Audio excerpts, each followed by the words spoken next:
c'est un problème de régime, et le régime, comme vous le savez, il n'est pas éternel. Un jour, tout cela s'arrêtera, d'une manière ou d'une autre, et nous retrouverons, je crois, le bonheur de vivre ensemble en tant que voisins. Et c'est ça mon vœu.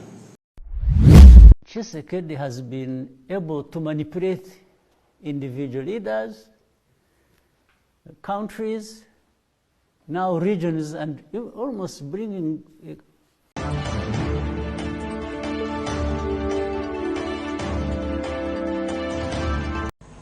conjointement avec la RDC, saisissent le Conseil de sécurité des Nations Unies pour dire voilà, nous avons besoin de ça, ça, ça, ça, vous voyez dans quelle mesure on peut travailler ensemble.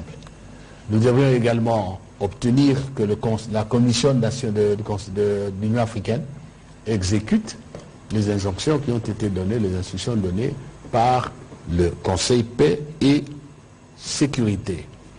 Donc, à Lusaka,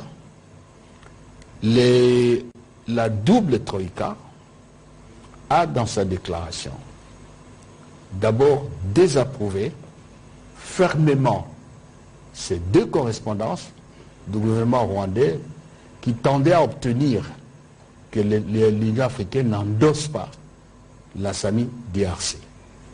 C'est rejeté.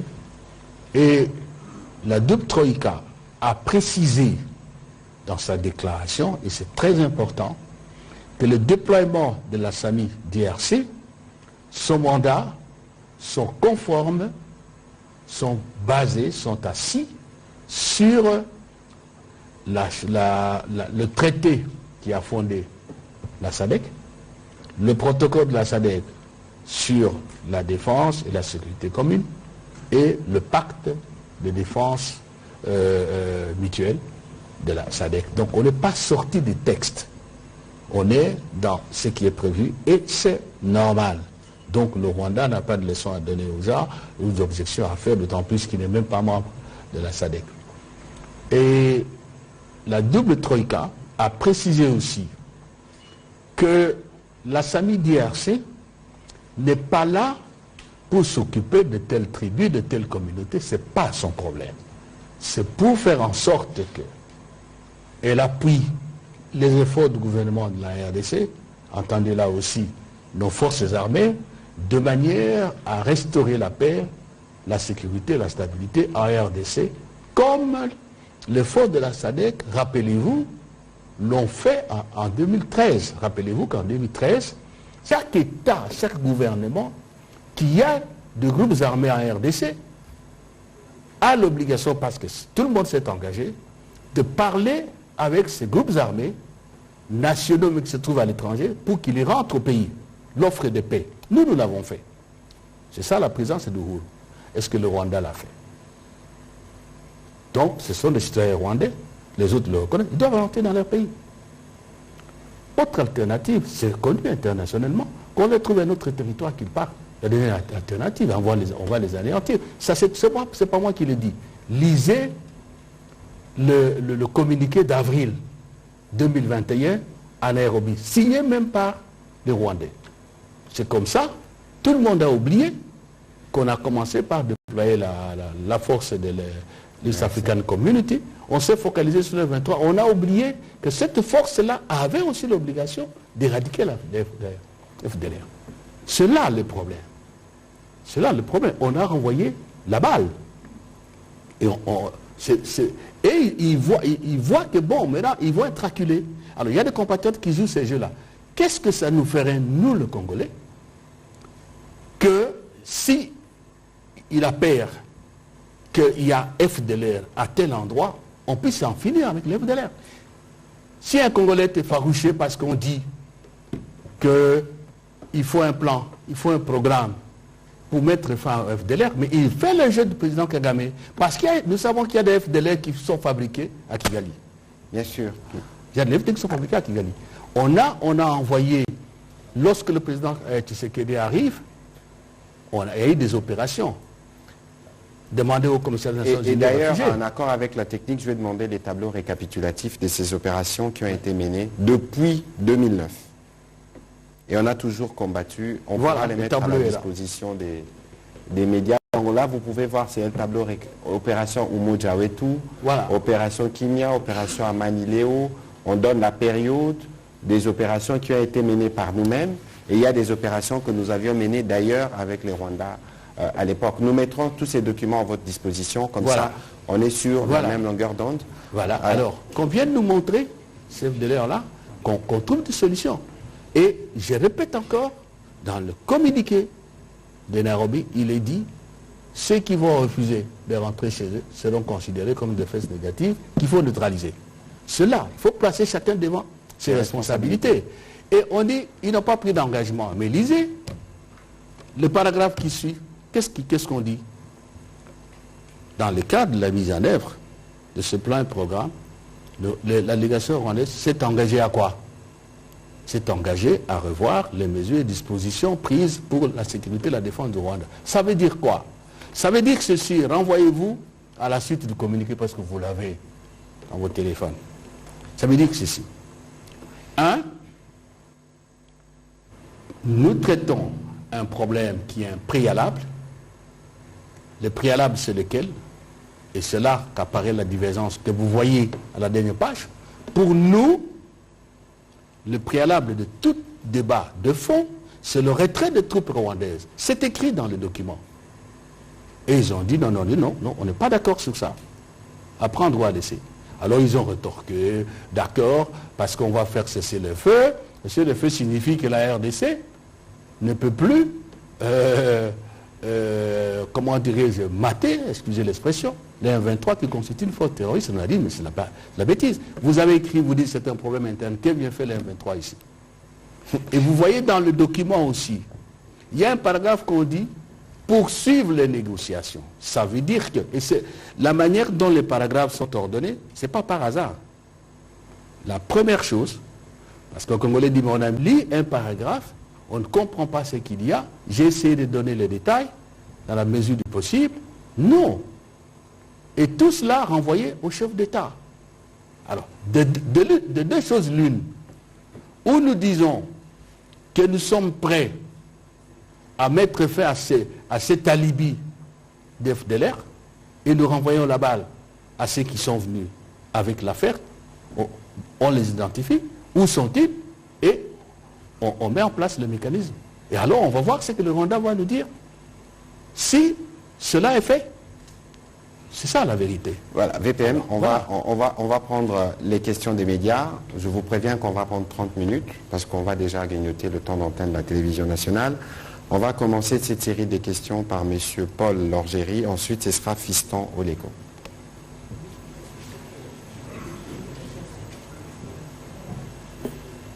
Messieurs les ministres, bonsoir. Merci beaucoup pour la parole.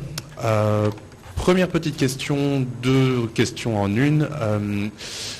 On aimerait savoir aujourd'hui, la ligne de front à l'Est est plus ou moins figée. Quelques combats continuent autour de Satke, de Kibumba. Les forces de la SADC sont arrivées. Première question, combien de forces de la SADC? Et deuxième question, essayez d'avoir... S'il vous plaît, première question. Première question, combien de forces, combien de soldats de la SADC sont aujourd'hui sur le territoire congolais? Et deuxième question, on a quelques doutes sur la nature du mandat. Est-ce que c'est un mandat opérationnel, offensif? Est-ce qu'ils peuvent monter des opérations avec les FARDC? Deuxième question, je sors un peu des sentiers, enfin un peu du sujet du jour, mais je voudrais revenir sur cette histoire qu'il y a eu il y a près d'un mois, sur cet accord avec la Russie de défense, que vous reveniez dessus et que vous nous expliquiez un petit peu ce qu'il en est aujourd'hui et quelle est la nature de la collaboration avec la Russie aujourd'hui. Merci.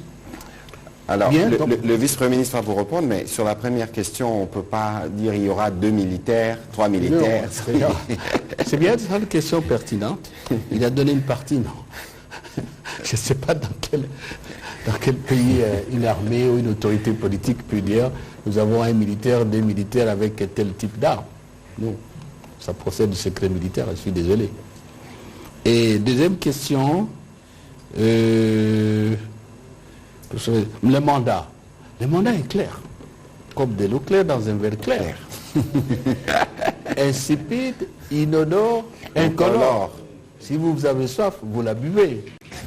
Il faut lire le SOFA. Le SOFA, c'est l'accord portant statut de la force. Oui, il faut lire. Il faut lire. C'est très clair, je viens de le dire.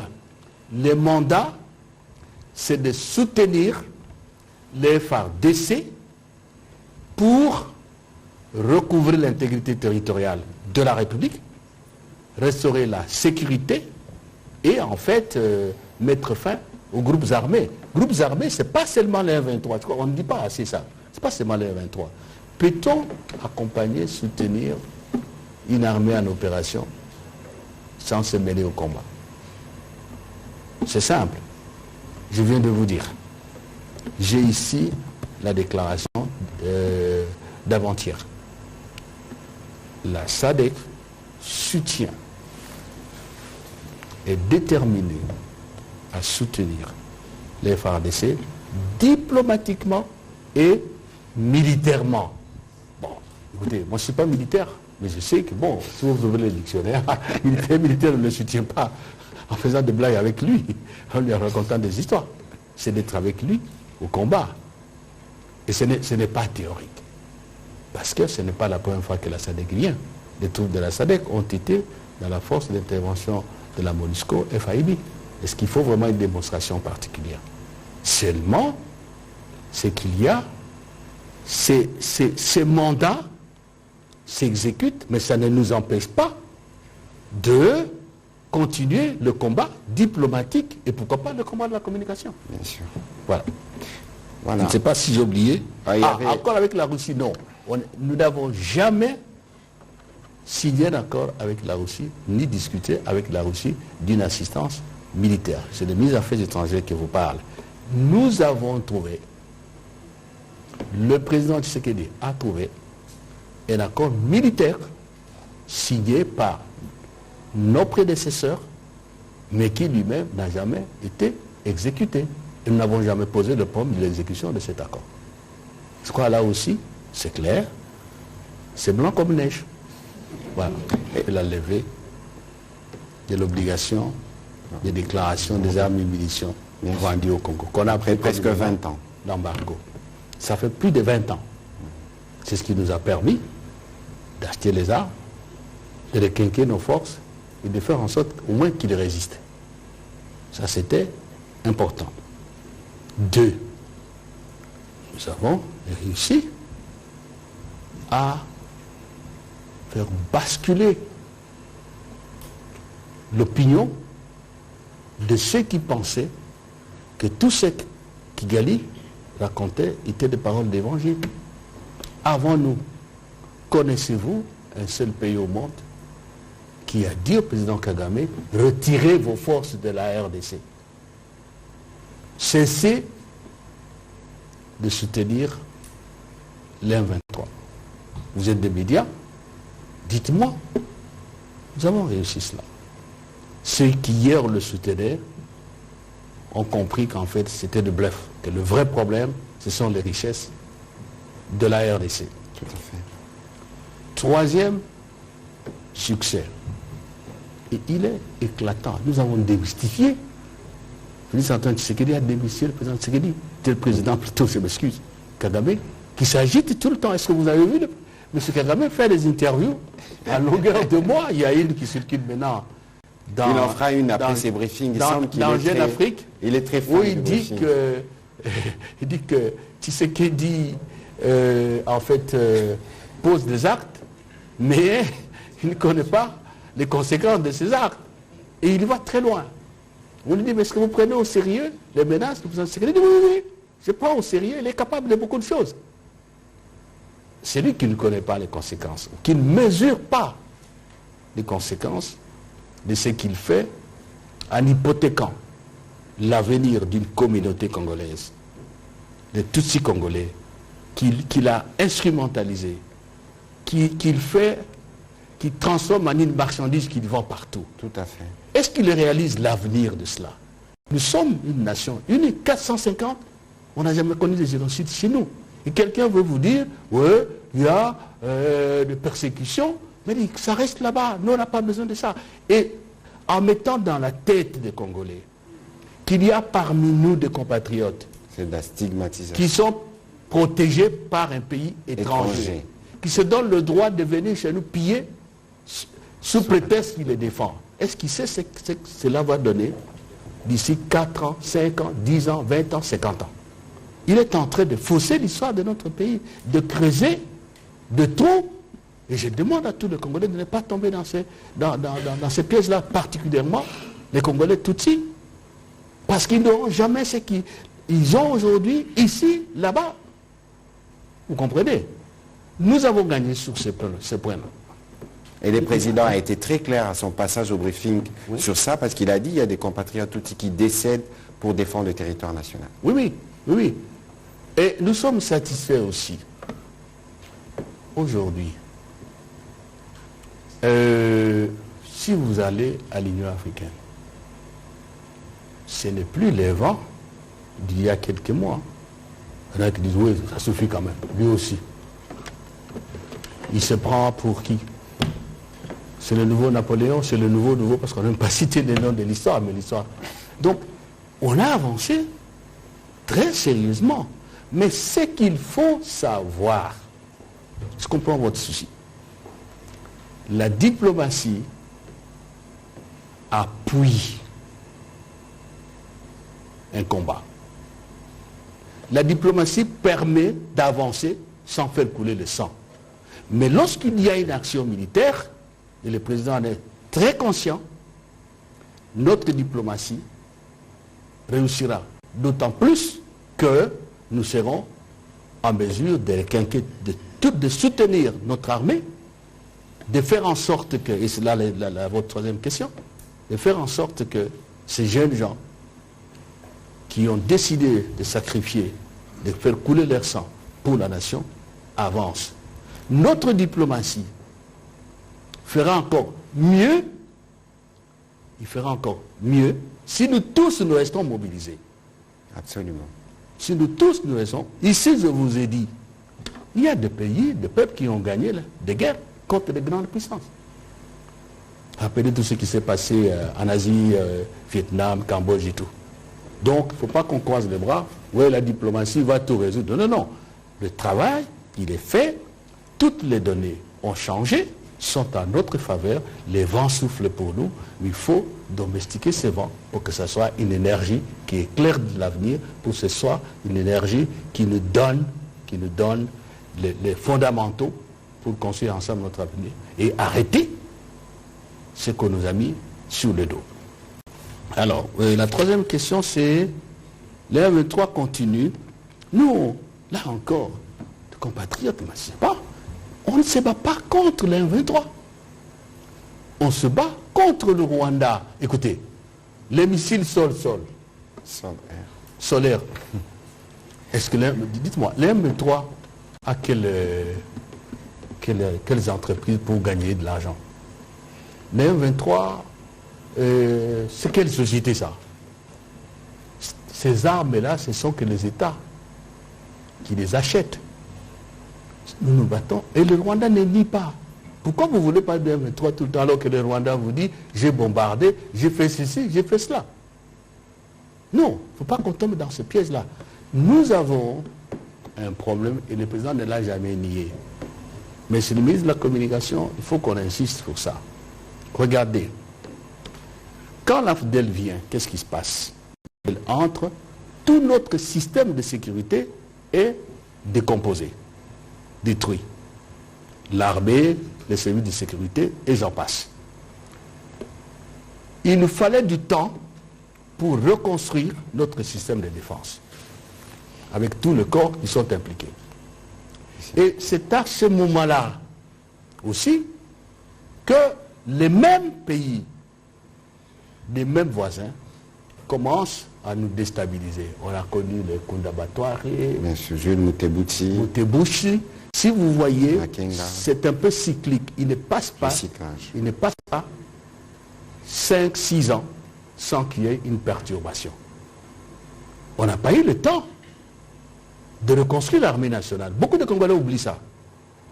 Et dire aussi que, bon, il faut le dire, le programme de formation militaire, de recrutement. On ne sait pas trop comment, ce qu'on en a fait. Moi, je n'ai pas l'habitude de mettre le couteau dans la plaie, mais nous sommes tous des Congolais, nous savons ce qui s'est passé. Le président arrive. Au moment où il commence à changer de leadership dans l'armée, vous comprenez ce que je veux dire, la perturbation vient. Il faut déstabiliser pour que ce pays ne puisse pas avoir le temps de former une armée. C'est la situation qui est la nôtre.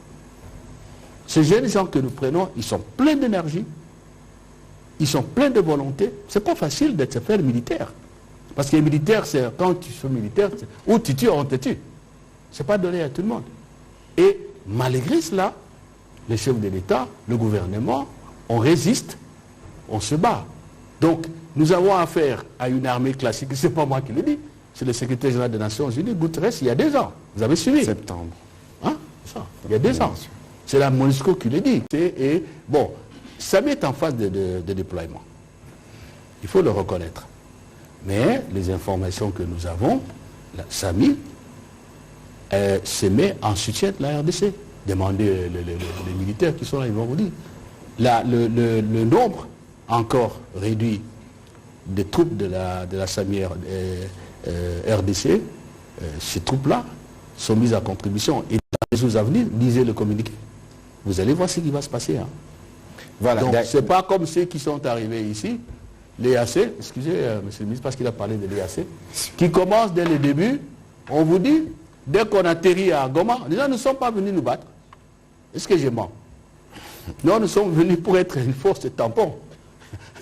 C'est ce qu'on nous a dit dès le départ. Alors que ça n'a jamais été mentionné. Et on a commencé à faire des négociations avec l'M23. Samy, DRC, ne fait pas cet exercice-là. Ayez confiance. Voilà, donc je vais demander d'ailleurs à nos services de mettre à disposition des médias tous les textes des différents sommets auxquels vous avez pris part. C'est important de toujours avoir cela à l'esprit parce que les événements qui se passent aujourd'hui sont reliés à ceux qui se sont passés il y a peut-être 2-3 ans. Et pour un petit commentaire dans ce que Fiston Leko disait, dans cette guerre, nous avons plusieurs fronts. Il y a évidemment le front militaire avec ce que cela comporte. Il y a les fronts diplomatiques pour lesquels nous vous faisons le compte rendu ce soir. Il y a les fronts médiatiques pour lesquels je présume que vous êtes tous mobilisés dans la campagne Mendele Kouyaté. Il y a le front judiciaire parce que tous ces criminels doivent être jugés si nous voulons avoir une garantie de non-répétition. Et il y a des actions qui sont en cours dans les instances juridictionnelles, tant au niveau de l'Afrique qu'au niveau international. Il y a le front économique parce que le front économique, des pillages, etc. Nous sommes aussi sur tous ces fronts bien alignés. Madame Gracia Ndambi, s'il vous plaît, ce sera une question pour nous permettre de prendre 2-3 et terminer d'ici 15 minutes. Allez-y, s'il vous plaît, madame. Merci, monsieur le ministre, pour la parole. J'avais 3 questions. Mais si je dois poser une question, ce sera de savoir, face à l'incapacité de la communauté internationale pour condamner, s'il faut le dire comme ça, pour prendre des mesures drastiques sur le Rwanda, est-ce que la RDC doit encore faire confiance? Qu'est-ce qui motive le pays à faire confiance à cette communauté internationale? Et les autres questions? On y a déjà répondu. Non. Donc, c'est d'abord par rapport à la guerre, le ballet diplomatique, plusieurs sommets, et déjà nous saluons les efforts. La condamnation, ça et là, mais sur le terrain, rien de concret. Quels sont les indicateurs positifs par rapport à la situation sécuritaire? Et puis parlons de l'apport... Les indicateurs politiques par rapport... Les indicateurs positifs. Positifs? Oui. Par rapport... De tous les efforts diplomatiques par rapport à la situation sécuritaire à l'est de la République. Parlons de l'apport de la diplomatie sur cette question sécuritaire. Le peuple congolais va avoir des impacts réels. Parlant de l'apport diplomatique, le peuple congolais va avoir des impacts réels à long terme, à court terme d'abord, à moyen terme ainsi qu'à long terme peut-être.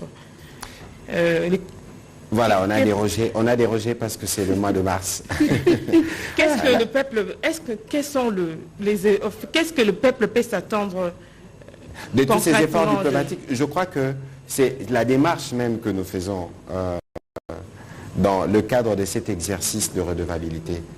Il faut de la pédagogie. C'est pour ça que je disais tout à l'heure qu'il est important que tout le monde, nous puissions avoir le même entendement, surtout avec les médias. Les communiqués des différents sommets doivent être votre verbe. brevière, parce que nous sommes dans une situation de guerre. Le vice-premier ministre qui a compris, Madame Grace, la philosophie de votre question, va vous répondre. Et puis nous allons appeler Paul Matendo juste après, rapidement, s'il vous plaît. Monsieur le vice-premier ministre. Le président de la République, Félix-Antoine Tshisekedi Tshilombo, a une phrase que je considère comme fondamentale. Il a toujours dit, sans naïveté ni faiblesse. Ça veut dire quoi?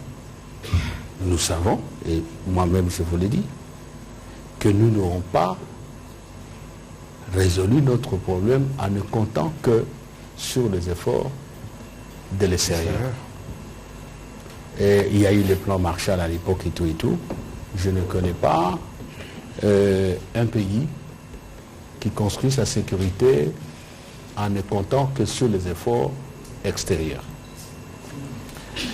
Et j'ai dit que la diplomatie est une action de soutien à un certain nombre d'efforts et une action qui tend à faciliter les actions internes, notamment sur le plan militaire, pour arriver à la victoire. Oui, on peut avoir une victoire diplomatique. Nous l'avons. Mais nous ne faisons pas d'illusion en considérant que c'est suffisant. Peut-être c'est à cela que vous faites allusion. Nous avons affaire à un État tiers. OK? C'est le Rwanda.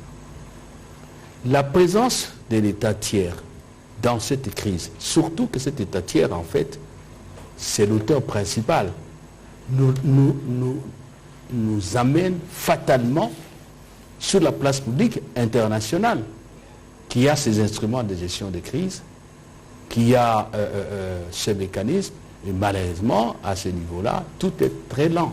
Les jeux d'intérêt tellement complexes qu'on ne peut pas dire, en claquant les deux doigts, la solution est trouvée. Donc, nous ne pouvons pas nous permettre d'ignorer la communauté internationale. C'est nous isoler, c'est irréaliste. Nous faisons comme si la communauté internationale jouerait un rôle décisif. Donc moi je voudrais que les choses soient claires là-dessus. Et vous avez posé une série de questions qui tournent autour toujours de la diplomatie. Qu'est-ce que le peuple peut attendre? Qu'est-ce que les indicateurs positifs? Mais je vous ai donné une série de victoires que nous avons gagnées. J'ai commencé par là d'ailleurs. Bien sûr. Ça affaiblit ceux qui sont en guerre contre nous. Et nous ne pouvons pas minimiser cela. Remémorez-vous ce qui s'est passé au cours de ces 20 ou 30 dernières années. Est-ce que vous avez vu le président Kagame agiter de cette manière? Ça existait. Les perturbateurs. Les perturbateurs. Est-ce que vous pensez que s'il n'y avait rien qui était fait par la Félix-Antoine Tshisekedi Tshilombo, nous n'aurions pas eu ces gens ici à Kinshasa? Parce que les gens oublient ça. Bien sûr. S'il n'y a rien qui a été fait depuis qu'on est là, est-ce que ces gens-là n'auraient pas plus comment? Donc, je comprends l'amertume, je comprends les impatiences, mais on ne gagne pas un conflit de ces gens-là comme si on claquait les doigts et il y a une magie qui tombe. On ne gagne pas en ignorant la communauté internationale. Donc, nous ne pouvons pas affronter et en même temps nous isoler. Là ça ne marche pas.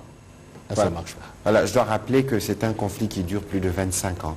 Et que cette fois-ci, nous voulons trouver une solution définitive. Et le président l'a toujours dit. Comprenez que ça prenne du temps, mais nous sommes engagés sur de bonnes pistes lorsque j'expliquais les fronts dont je parlais tout à l'heure. Paul Matendo, ce sera une question, s'il vous plaît. Merci beaucoup, monsieur le ministre. Patrick, difficile d'avoir une question quand on est devant le VPM, mais on va faire... Mais il y en a eu plusieurs, c'est sûr que vos idées peuvent se répéter avec celles que nous tout à fait. Merci beaucoup. Monsieur le VPM, dans toute l'émission que vous effectuez, vous parlez d'un équipement de la SAMI RDC qui serait bloqué au Cameroun. Un équipement de la SADC qui devrait... Non, c'est pas bloqué. Je vous corrige. Qui traînerait. Je vous corrige pour que vous puissiez parler mieux. Oui. Non. Il y a ce qu'on appelle la force en entente de l'Union africaine. Et cette force a entre autres des équipements. Ce sont les équipements de l'Union africaine. le Conseil paix et sécurité a demandé à la Commission, qui est l'exécutif de l'Union africaine, de le mettre à la disposition des SAMI d'IRC. Ok. Voilà. Et quand est-ce que cet équipement peut arriver en RDC? Les débats sont en cours. Merci beaucoup. Vous avez rencontré Salva Kiir aujourd'hui et ici vous avez fait état d'une nouvelle dimension des FDLR qui serait fabriquée au Rwanda. Est-ce que vous avez fait mention de cette dimension de FDLR? Parce qu'on considère que Kagame, selon lui, le problème fondamental, c'est les FDLR qui seraient en RDC. Dans vos entretiens avec Salva Kiir, avez-vous évoqué les cas de ces FDLR qui seraient fabriqués au Rwanda? Merci. Ce n'est pas seulement dans les entretiens avec Salva Kiir. Le président Salva Kiir, je crois que mon collègue en communication a précisé, c'est lui qui est le président d'exercice de la communauté d'Afrique de l'Est. C'est dans ce cadre-là qu'il entre pour 2 ans à Malabo pour entretenir le dialogue entre le Rwanda et la RDC. Donc il faut créer une synergie. Voilà pourquoi il est venu. Et les problèmes sont exposés. Les problèmes de FDLR, on en a parlé. Mais ce n'est pas seulement ça. Il y a autre chose, peut-être qu'il faut dire à nos compatriotes. Il y a ceux qui se sont appelés Alliance Fleuve Congo, qui nous ont dit qu'il faut Alliance les M23. Ça veut dire quoi? Ils se machinent actuellement quelque chose dans le sens de partir du Nord Kivu vers l'Ituri. Nous savons qu'il y a des gens qui sont formés quelque part et dans cette machination, dans ce complot pour faire jonction entre les deux groupes et dire, vous voyez, ce n'est pas un problème du Rwanda, ce sont les Congolais eux-mêmes. D'ailleurs, ils sont maintenant en Ituri. Nous savons qu'il y a des choses qui se font actuellement maintenant, mais les Congolais ne portent pas une attention particulière par rapport à ça. Nous le savons. Et l'autre va dire, non, moi, je ne suis pas rien. Voilà, je vous ai dit que ce sont les Congolais entre eux, voilà ce qui se passe là-bas. Tout cela est abordé à tous les niveaux de discussion. Nous abordons toutes ces questions-là, soyez-en sûrs. Maintenant, il appartiendra au président Salva Kiir, après toutes les consultations, de proposer une perspective. Il y a d'ailleurs quelqu'un qui m'a posé la question de savoir de quoi le président Tshisekedi a-t-il parlé avec le président Dorès, je crois. Hein. Bon, c'était un entretien en tête-à-tête entre des chefs d'État. Mais au finish, c'est les facilitateurs qui, faisant la synthèse des opinions des uns et des autres, des propositions des uns et des autres, va peut-être faire une proposition. S'il veut rester facilitateur simple, c'est-à-dire pas jouer le rôle de médiateur, il va se mettre simplement à faciliter le contact, mais c'est à lui à aider à avancer. Voilà, merci. On va prendre la dernière série de questions. On terminera par une question à Lingala avec Jacques Amboka, j'espère Labunda, Félix Matuidi et on termine avec Fabrice en Lingala. Monsieur le vice-premier ministre, l'exercice est un peu long ce soir. Non, vous comprenez la sensibilité des sujets que vous traitez. Ça fait combien de temps là? Depuis l'année passée? Oui, depuis l'année passée. Voilà. Et donc, merci beaucoup, voilà. Excellence, pour la question. On va prendre la série cette fois-ci, noter les questions, comme ça on y répondra en une vague. Alors, c'est une situation qui perdure, vous l'avez dit, plus ou moins depuis 25 ans. Au Rwanda, on a eu un génocide autour de 1 million et quelques morts. En RDC, nous en comptons déjà au-delà de 10 millions. Vous avez dit quelque part, Excellence, que la diplomatie, ce n'est pas seulement le fait d'avoir raison, mais aussi de convaincre. Qu'est-ce qui fait que le Rwanda ait pu convaincre la communauté internationale sur les génocides perpétrés sur son territoire, alors que la RDC, qui compte plus de tués, on n'arrive pas à convaincre la communauté internationale pour que la communauté internationale puisse valider le concept de génocide en RDC. Voilà, première question. J'espère Labunda, allez-y rapidement s'il vous plaît. Merci beaucoup pour cette opportunité, Monsieur le ministre. Monsieur Vepem, dans le compte rendu de la récente réunion de Luanda, Il est indiqué que le processus de Luanda et celui de Nairobi sont les principaux instruments de référence pour parvenir à la paix dans l'Est de la RDC. Où en est-on avec le processus de Nairobi, dont la dernière réunion remonte à décembre 2022? Avec l'insertion des combattants de certains groupes armés dits Wazalendo dans le rang des réservistes de FRDC, comment comptez-vous relancer ces processus? Merci. Félix, as-tu dit? Merci pour la parole. D'abord au VPN, Lutundula, Christophe Lutundula. Pourquoi Kinshasa ne ferme pas officiellement les frontières congolo-rwandaises? Et quelle serait l'alternative au cas où Paul Kagame refusait de répondre aux exigences de Kinshasa pour le dialogue? Attendez un peu là.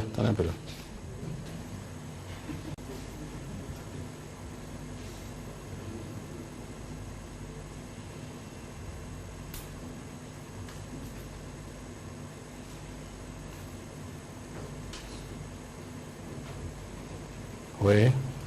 Alors, la première question, c'était pourquoi Kinshasa ne ferme pas officiellement les frontières congolo-rwandaises? Ouais. Deuxième question, quelle serait l'alternative au cas où Paul Kagame refusait de répondre aux exigences de Kinshasa? Ok. Au ministre des porte-parole du gouvernement congolais, M. Patrick Mouyaya, 11 officiers comparaissent à la cour martiale du Nord Kivu. L'opinion voudrait savoir, avec la levée du moratoire sur la peine de mort, est-ce que ces officiers pourront être condamnés à la peine de mort? Ne lui demandez pas de faire un travail de la justice. Vous posez 3 questions alors qu'il fallait en poser une. Il y a un ancien magistrat à ma droite, peut-être qu'il y répondra mieux que moi.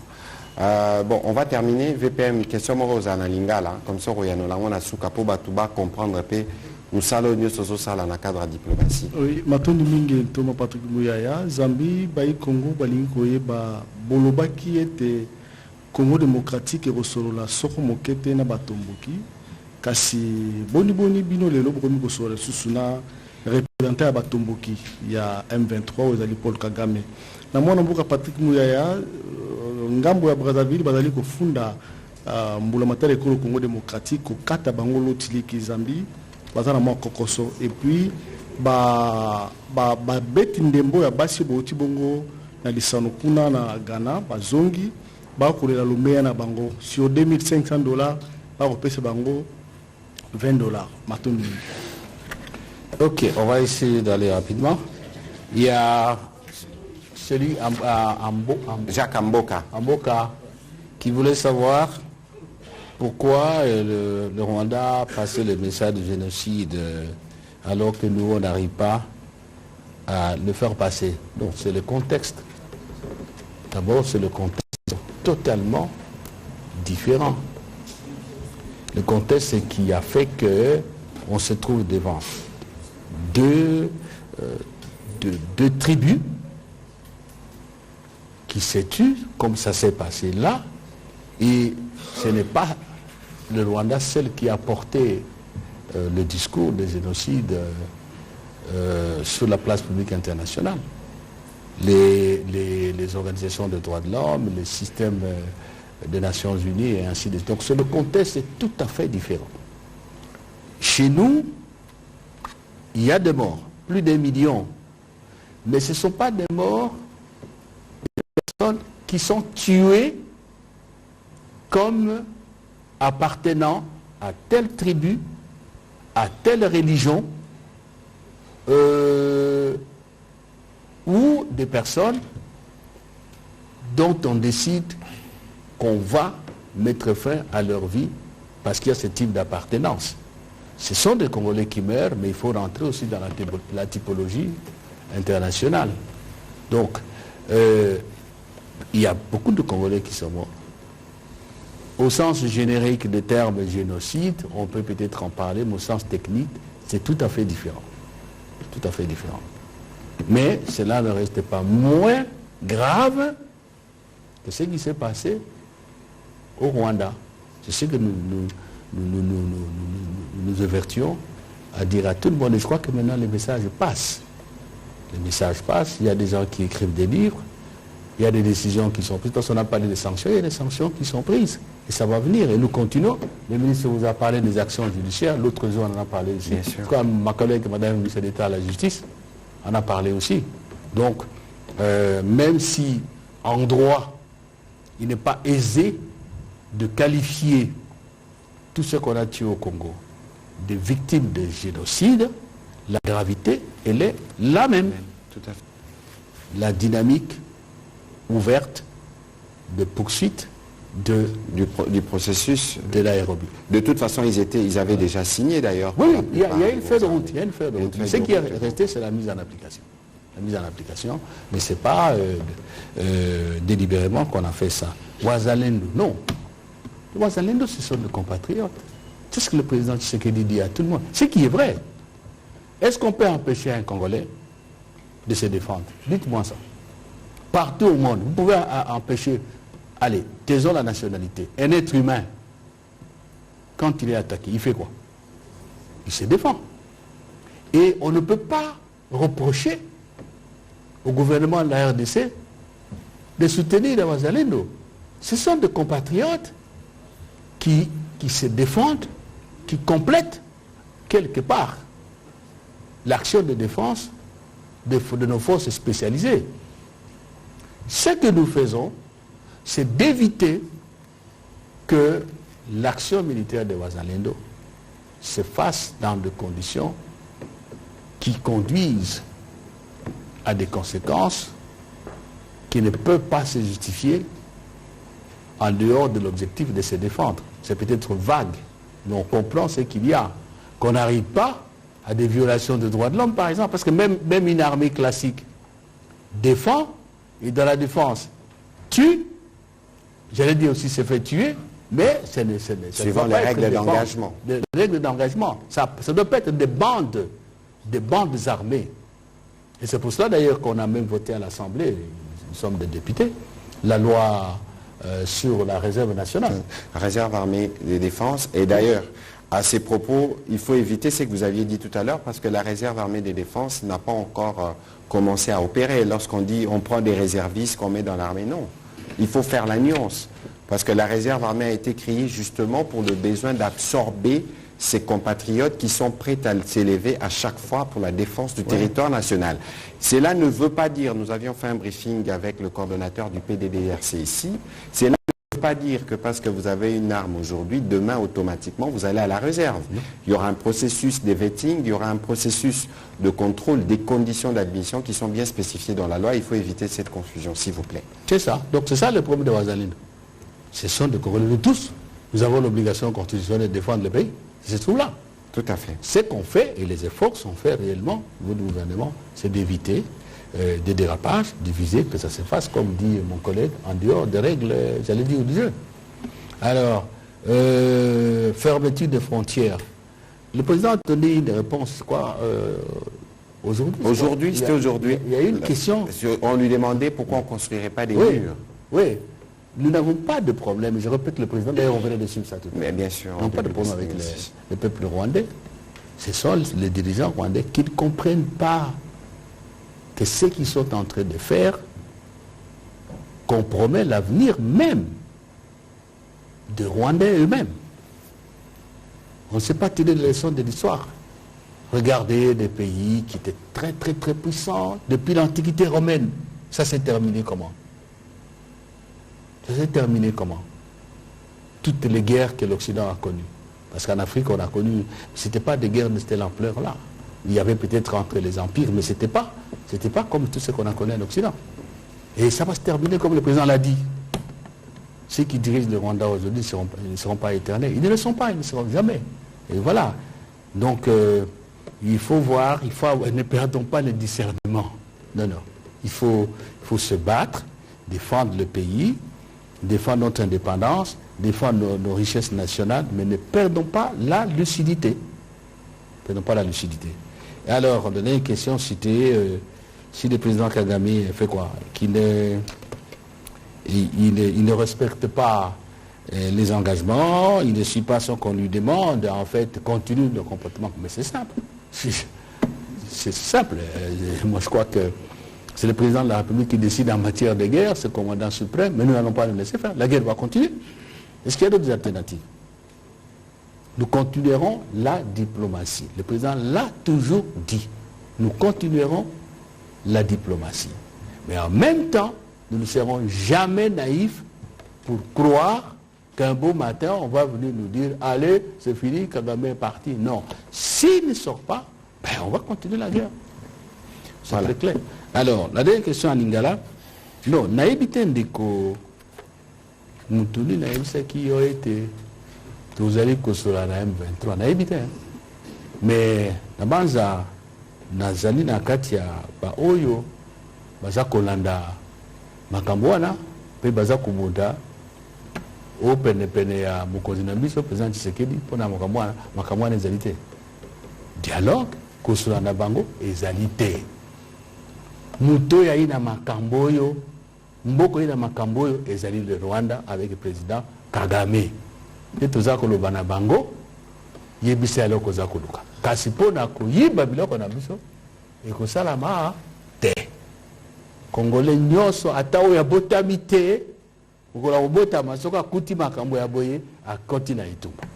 Donc naibite sikani nozwaki sango wana mais pas naibite yemu ta communication sur les noms. Alobi est représentant na bango yemoko Kagame. Il faut koyeba ke bitumba nyonso tomona ka ata lelo ba russe na ba ukrainien bazobunda. Mais er moko bakendaka na mesa. Tout ça l'échange à prisonniers, tout ça la boye, tout ça la boye. Autant ba mapinga bazobunda, autant yep vice-premier ministre na ba soda na ye ba diplomate, bango pe bazobunda ndenge biso pe na ba soda o yangai entre guillemets ba équipe nanga to pe ba pandisango tozobunda. Na mituna na yo otuni makambo alotiliki na mona kiango mingi batuninga. Na rotuna ndeko na ngai ministre ya énergie, ressources hydrauliques et électricité apesanga biyano. Bon on a repesa. O etali makambu ya bandeko na biso bazaki na Ghana na landa kiango penzate mais na rotuna ndeko Kabulo na mona kike la fois passée ba Léopard na biso ba prestaki malamu Nathalie équipe à volleyball ba polaki d'un point na finale il y a handball je pense que globalement ata topé à boxe au moni maramba sport eza makamoko président de la République alande la ramingi et ça rappelle na bakoko so ba réalité nango bobo sanate ke mukolo moko tozaka na ndeko Nicolas Kazadi alobaka il faut ko bancariser alobaka boy bon ebite o eleka ki wana